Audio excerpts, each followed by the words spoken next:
The sky above Earth was quiet, too quiet. A small Zorak dropship flew through the clouds, its black hole almost invisible against the night sky. Inside, 6 alien soldiers sat silently. Each one was part of Zorak's elite fast brutal, and trained to hunt humans.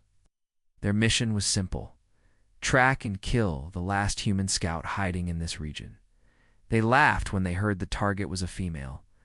"She won't even see us coming," said Commander Grawl. "Humans are slow."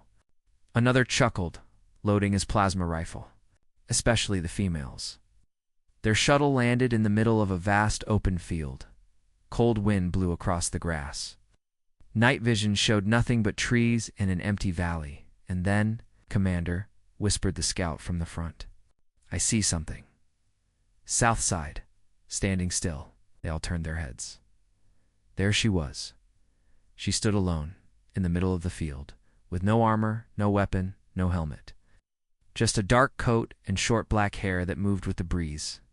No fear on her face, no sign of running. "She's not moving," one soldier said. "Maybe it's a trick," said another. Commander Grawl raised his hand. "Approach careful. Stay in formation." The 6 Zorak soldiers moved slowly, circling the girl. Face didn't change. Her arms stayed at her sides. She didn't blink. She didn't breathe heavily. She didn't even flinch when their weapons pointed at her. They were only 20 meters away now. "Any last words, human?" Grawl asked. Stepping forward, she tilted her head slightly. A small smile appeared on her lips. Then, ... What? The lights on their helmets flickered. "Their visors get?" "Comlink just died," one soldier said. Suddenly, a scream came from the left. They all turned. One of them was gone. No body, just his weapon on the ground, smoking. "What the?" Another scream. This time behind them, another soldier gone. Just gone. "Where is she?" shouted Grawl. They turned back. She was still there. Same position, same calm look. She hadn't moved an inch.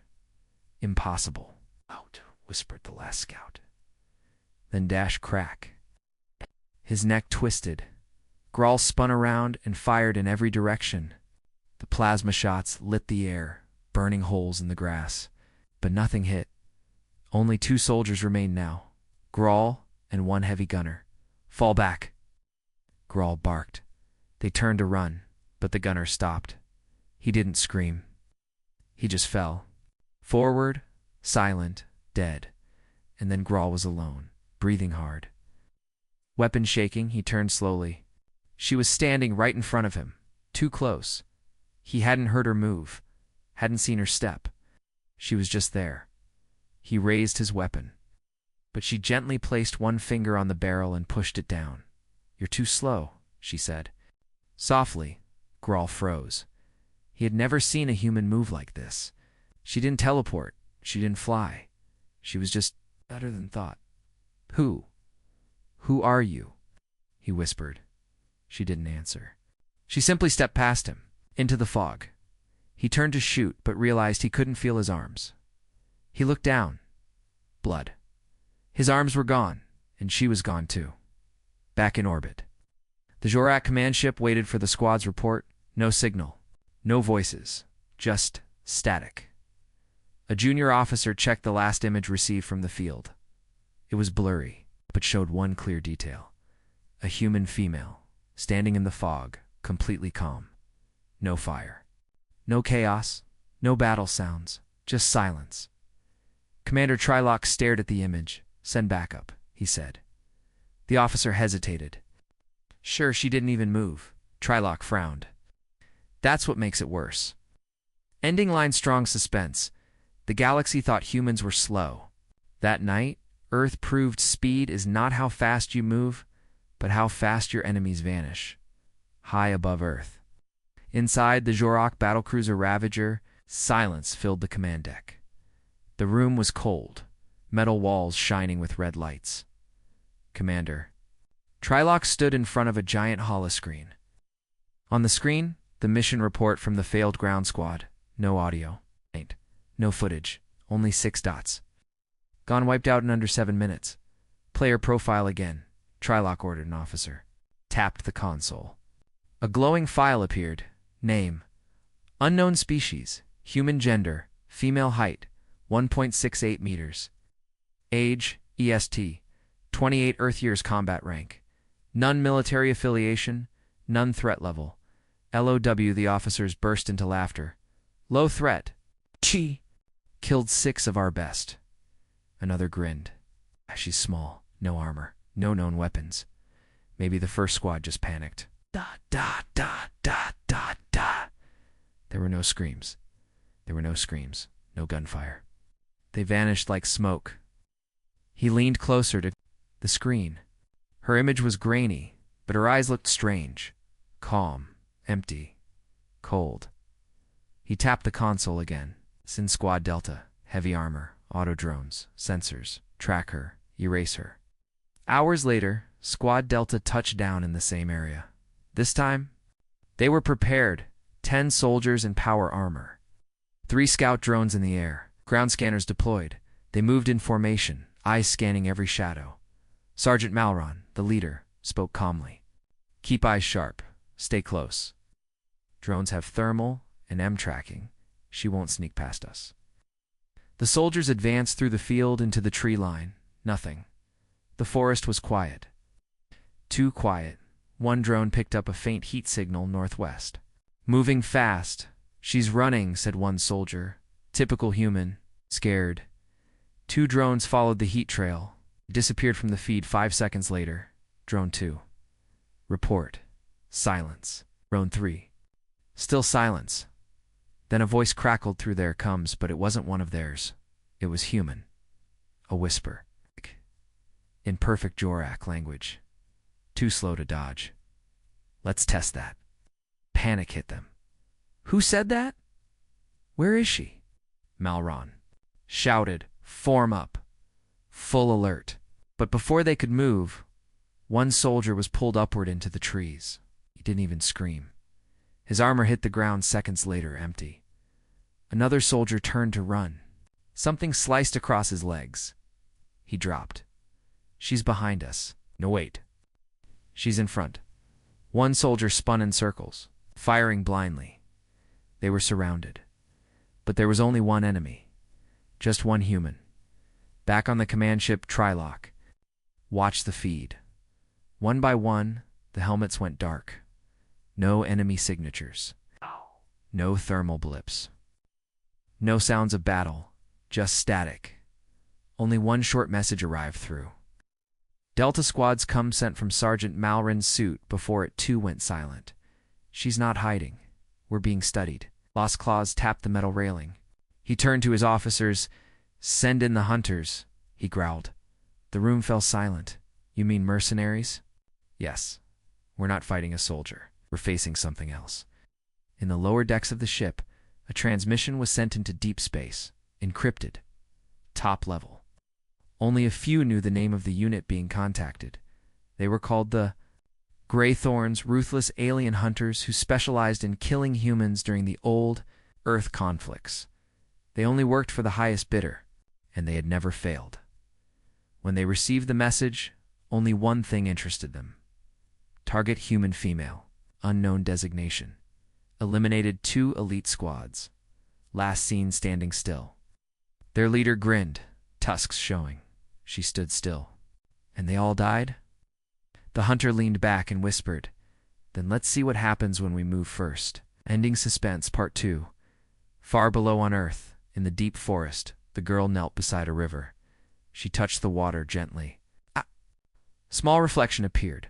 Not her face, but an incoming ship. She smiled. Whispered one word. Finally. The Greythorns arrived in silence. Their black ship hovered above the forest canopy like a shadow that didn't belong. No lights, no signal, no sound. Only the wind moved around them, as if the planet itself feared them. 3 elite hunters stepped out. Each one was built like a walking tank, wearing lightless armor made from rare metals. They had hunted humans before. They had killed faster creatures, smarter ones, stronger ones. But this human? She was strange. She didn't kill for war, said the leader, Kavan. She killed for message. She wanted us to see. Then let's give her something to see, replied his brother Drox. Loading his shock dash blades, their third member, Silas, deployed 6 motion drones across the valley. She won't hide from us. She's already marked. In the forest below, the woman walked slowly, almost peacefully. She left no footprints, no scent, no sound. She wasn't running. She was leading them. The drones picked up a heat signal. Small, fast, moving in circles. She's circling us, Drox said. No, she's watching, replied Kavan. Suddenly, 2 drones lost connection. Silas frowned. Something cut there. Signal? That's not possible. Less snap. Body fell from the trees. One of the hunters, not her victim. It was a Jorak corpse from the last squad, carefully positioned with its own tracking beacon. She's mocking us. Drox growled. Then all 6 drones dropped offline at once. Shut down your suits, Kavan ordered. She's feeding. Off our signals. They switched to manual mode. Silence. Then a whisper. Human voice, not from the forest, but inside their helmets. You're fast enough to find me. ... But not fast enough to leave. Kavan froze. How is she inside our helmets? She's not, Silas said. She's behind. Silas didn't finish. A silent flash. Then, only his helmet remained, cracked open on the moss. Dr. Ox charged, firing plasma bursts into the trees. Trees fell. Ground burned. No target then. His weapon clicked. Empty. He turned to reload. A soft breath touched his neck. He turned again, nothing. He screamed and slashed wildly, but no one was there. Moments later, Drox's body was found hanging upside down from a tree branch, still twitching. Kavan stood alone now. Come out. He growled. Face me. The air grew colder. She stepped into the clearing, arms crossed. No weapon, no armor. Just her coat and calm eyes. You made a mistake, Kavan said, aiming his pulse bow. You let me see you? No, she whispered. I let you believe you did, Kavan fired. The arrow passed through her and struck a tree behind. She vanished. A projection? No, it wasn't tech. It was her. Kavan turned to slow. She was already beside him. Her hand touched his helmet. He saw nothing but her eyes, then dashed darkness. On the Jorak ship above, alarm sounded. All 3 hunters are gone. Trilok stared in disbelief. Check their location. Show me. The screen showed only static. Then slowly, a new message appeared, not from any of their systems. Just 6 words burned into the comms feed. You keep sending them. I keep learning. Back on Earth, she stood quietly under the moonlight. She looked up at the stars. Her breathing calm. More were coming. Bigger forces. Louder guns. But they didn't understand yet. She wasn't fighting a war. She was training. Every squad that came made her faster, sharper, deadlier. She was no longer just a human scout. She was becoming something else. Ending suspense. Part 3. Far across the galaxy, deep inside a secret Terran vault, a red light blinked for the first time in 10 years. An AI woke up and whispered, Project Ghost has reactivated. The Jorak command ship Ravager was no longer calm. Inside the war room, officers shouted, screens flashed red. Commanders argued over maps of Earth. 3 elite squads gone. Not even bodies returned, only pieces. And always the same message. Left behind like a signature. Too slow. Commander Trilok stared at the main screen. His claws gripped the console. This is not one human, he said. This is a ghost.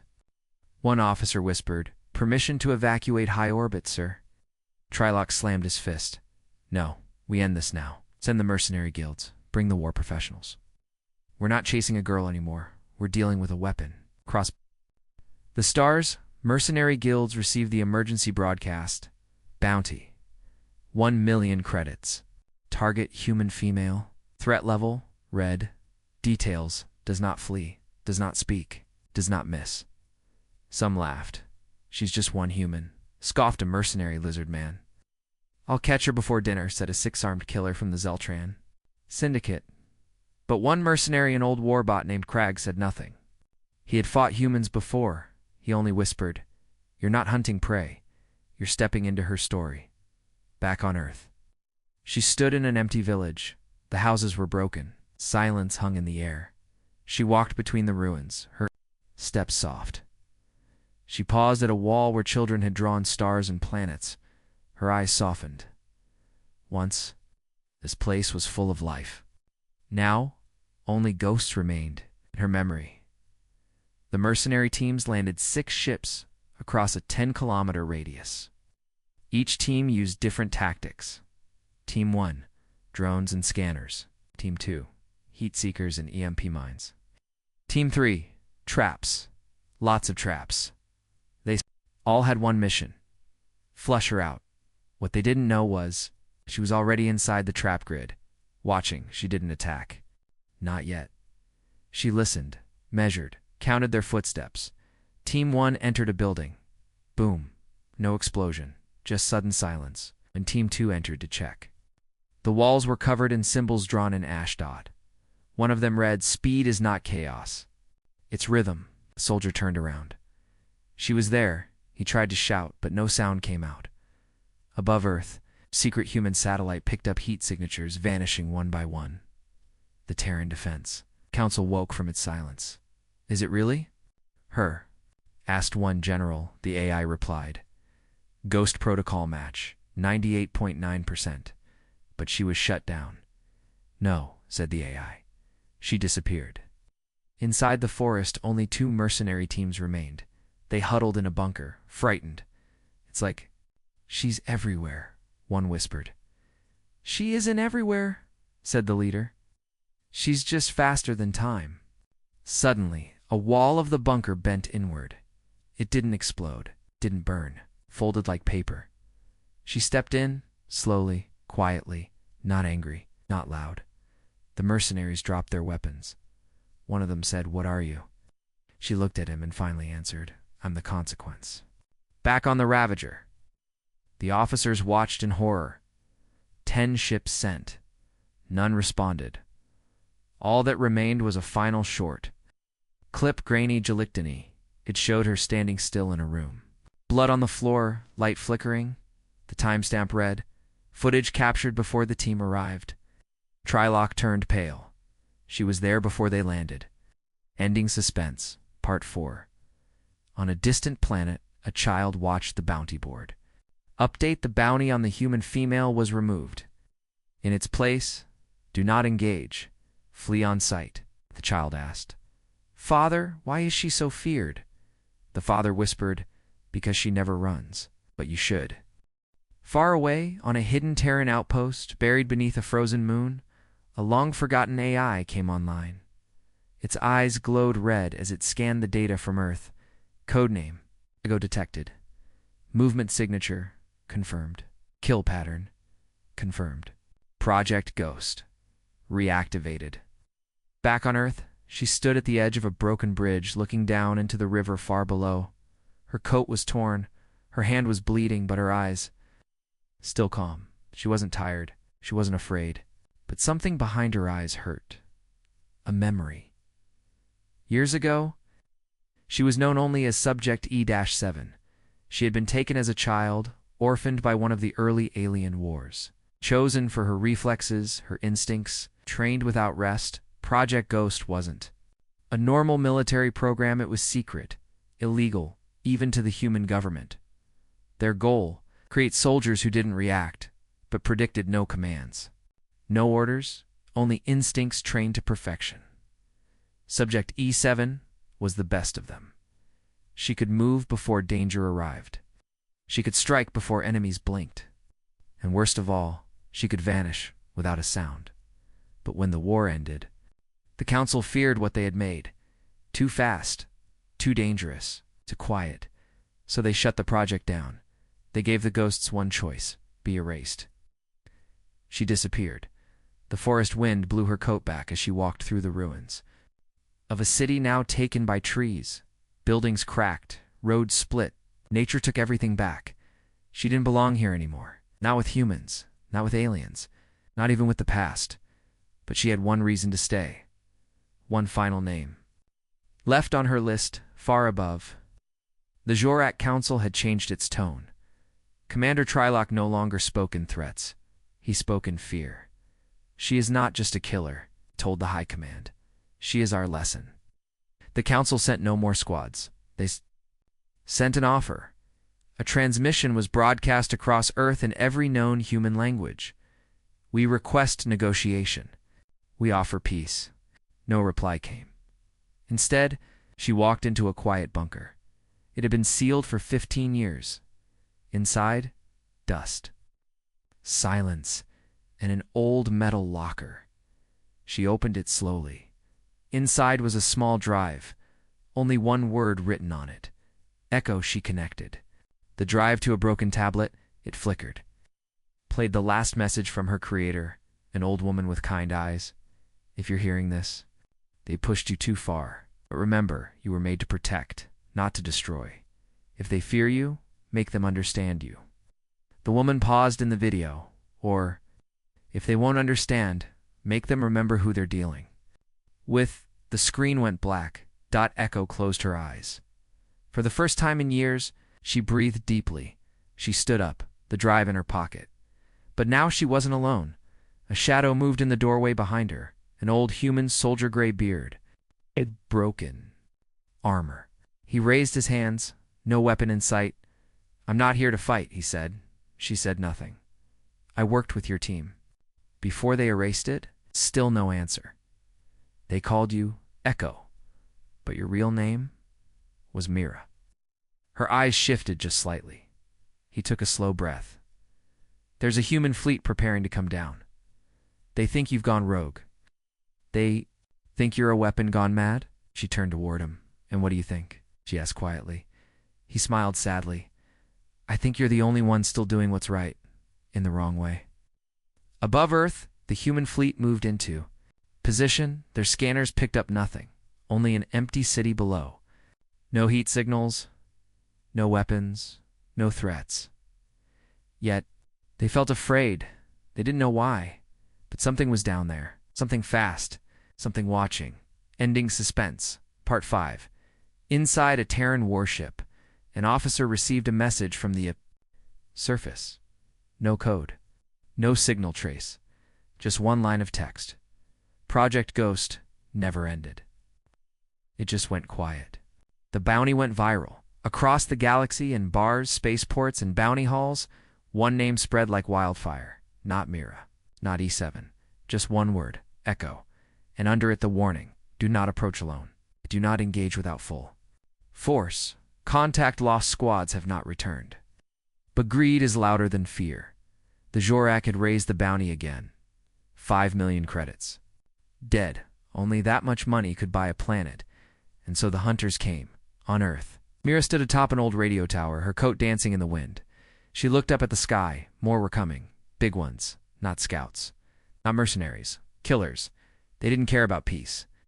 They didn't care about who she used to be. They just wanted a payday.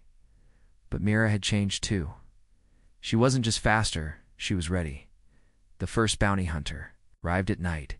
He came cloaked in a stealth ship, invisible to radar. He had never failed a job. He didn't believe in ghosts. He entered the ruins quietly, boots silent, heartbeat steady. He tracked movement, picked up heat. Closed in, a blurry figure stood at the end of a hallway. He aimed. Got you. Clean. Shot to the head, the body dropped. He walked closer. But something felt wrong. It wasn't her. It was a decoy, made of old clothes, wire, and heat packs. And behind him, she spoke. You were already dead. Before he turned, it was over. Other hunters didn't fare better. Some died from traps. Before seeing her, some found pieces of their own ships. Moved and broken without noise, one found a warning scratched into the floor of an old church, faster than silence. He left Earth without taking a step further. Galactic news networks began calling her the Phantom of Earth, the human that hunts hunters, echo of the end. Some called it exaggeration, some called it impossible. But then, video leaked. Grainy, dark, but clear enough. It showed 5 armed bounty hunters entering a building. Seconds later, the lights flickered and only she came out, walking unharmed, in the shadows of a war council. The Jorak debated what to do. "She's not just one person anymore," said one ambassador. "She's a message, a fear, an answer to what we've done." But others still wanted to win. One of them leaned forward. "Then we dropped the bomb." Back on Earth, Mira found the old spaceport where it all began. Her team had once trained here. 10 of them all gone now. She sat near an old rusted gate, her fingers running across names carved into the wall. Her eyes were calm, but her breathing had changed, slower, deeper. She knew something bigger was coming. She could feel it. Not just more hunters, not just more blood, but something else. A final play. High above, in the stars, the Jorak Doomcaster arrived in orbit. It wasn't a warship. It was a planet breaker, a last resort weapon. It had only one purpose: erase everything. The Council no longer wanted her killed. They wanted her erased with the ground she stood on. No evidence. No message left behind. They aimed the cannon, started the charge. Mira stood still in the forest. Birds fled. The wind stopped. The ground hummed. She looked to the sky and whispered, "So this is your answer?" She tapped her wrist device. Far away, buried in the earth, something woke. An old Terran defense satellite, Project Polaris, activated for the first time in decades, and it screamed into space. The Doomcaster's charge meter blinked suddenly.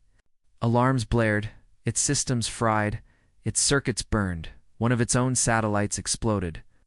Hit by a beam from nowhere, Echo's signal was not a weapon. It was a call she had triggered, Earth's forgotten defenses, and now they were very awake. Ending. Suspense. Part 6. Inside the Doomcaster, a commander whispered, "She's not defending Earth." He looked out the window, terrified. She is Earth. The sky was not blue anymore. From orbit, Earth looked calm. Green forests, quiet oceans, clouds drifting. But above it, something terrifying had arrived. The Jorak Final Fleet. Not scouts, not hunters, not mercenaries. These were warships. 50 of them, cruisers, carriers, destroyers, each one powered with shields, bombs, and weapons designed to erase cities. And in the center, floating like a dark god, was the Obsidian Eye, a ship so large it blocked the sun over an entire continent. Inside its war room, Commander Trilok stood silent. He looked at the screen. At Earth, his voice was cold. "No more squads, no more experiments. We end the human myth here. Burn the planet, burn the Echo." The captain spoke, nervous. "But the reports say she's tied into Earth's old systems. Its defense net." Trilok's eyes narrowed. "Then we burn those too." On Earth, Mira Echo stood in a valley. Her coat fluttered in the wind. In her hand, a small device blinked once. Then again, the final fleet had entered attack position. She closed her eyes. Every sound in the forest stopped. The birds, the wind, even the leaves stood still. Her voice broke the silence. "Let's finish this." Above, the Jorak fleet began the strike. First, the jammers dropped. Earth's skies turned black. Second, the pulse cannons fired. Mountain ranges cracked. Oceans roared. They launched planet splitters, huge bombs meant to break fault lines, crush continents, end life. The fleet cheered. Commander Trilok smiled for the first time. "Goodbye, Echo." But then, something changed. The planet didn't die. Instead, it woke up all over Earth. Ancient satellites reactivated. Hidden weapons from the old wars, dormant for 40 years, lit up like stars. In the Pacific, a rusted battleship lifted. From the sea, its name still visible, TDS Vengeance, in the deserts. Buried missile silos unlocked. In orbit, laser towers turned. Targets locked, one by one, they spoke. and their message was clear. We see you. The first Jorak cruiser exploded before it could blink. A beam shot from a mountain range and split it in half. The second was ripped apart by old kinetic rods. Falling from space, ancient weapons, forgotten by most, remembered by none. The fleet panicked. What is this? They were disarmed. No, Trilok growled. They were sleeping. Mira stood still. A small earpiece buzzed in her ear. A voice robotic. Old, familiar. Welcome back, Echo. Global Defense Net is yours. She spoke only 2 words. Full. Release. The earth roared. Skies lit up. Clouds burned. Weapons from oceans, mountains, and hidden satellites fired in perfect sync. The Jorak fleet, proud and arrogant, started to fall like metal rain. 1, then 5, then 20. The Obsidian Eye fired back. Its main cannon hit. A city destroyed it. But as the smoke cleared, the city reappeared. A holographic decoy. They never hit the real one. Echo was always 10 steps ahead. Inside the Obsidian, eye alarms screamed. Trilok watched as his fleet collapsed. A captain shouted, "She's controlling the planet." "No," Trilok whispered. "She is the planet now." In the forest, Mira walked into a field filled with light. She wasn't smiling. She wasn't crying. She was focused. She tapped her device again. Suddenly, one last warship tried to escape. It activated warp drive, but Mira had already planned for. That the satellite grid shifted. A pulse fired. The escaping ship warped. Directly into its own carrier, both exploded. Only one ship remained. The Obsidian Eye had hovered, trembling, half broken. Scared, Mira looked up. She said nothing. Earth said it for her. A final beam launched from the poles. It didn't just destroy the ship, it erased it. No fire, no wreckage, no sound, just silence. Ending suspense, Part 7. Far across the galaxy. Out. In the halls of the Galactic Council, a report arrived from the last Jorak ship before it vanished. It read, "Do not attack Earth." Again, she's not defending it. She's part of it. And then, below the message, one final line burned itself into the screen. Echo remains. The sky over Earth was clear again. No more ships. No more bombs. No more threats. Only the sound of wind. And the quiet hum of a world that had defended itself, not with armies, but with one woman and a forgotten system that still remembered.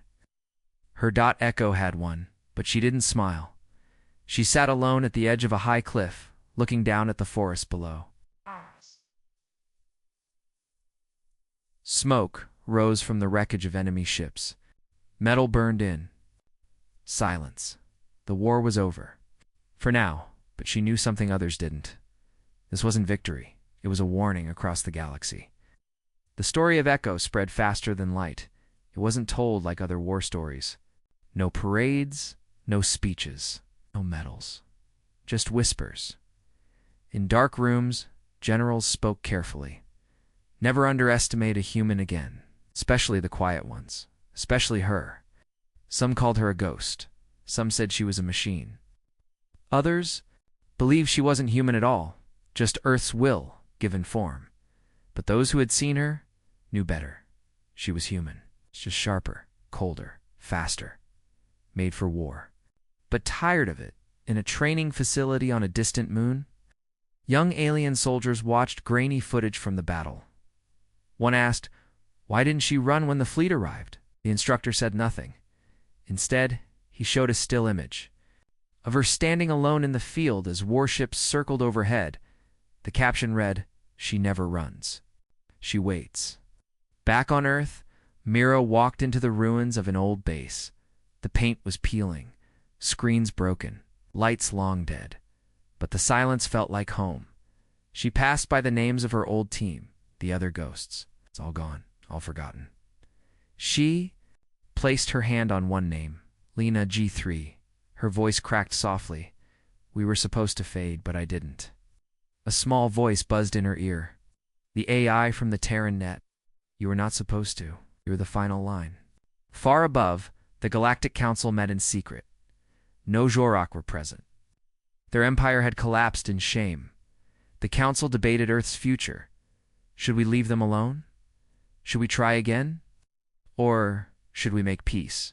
One elder said something that silenced the room.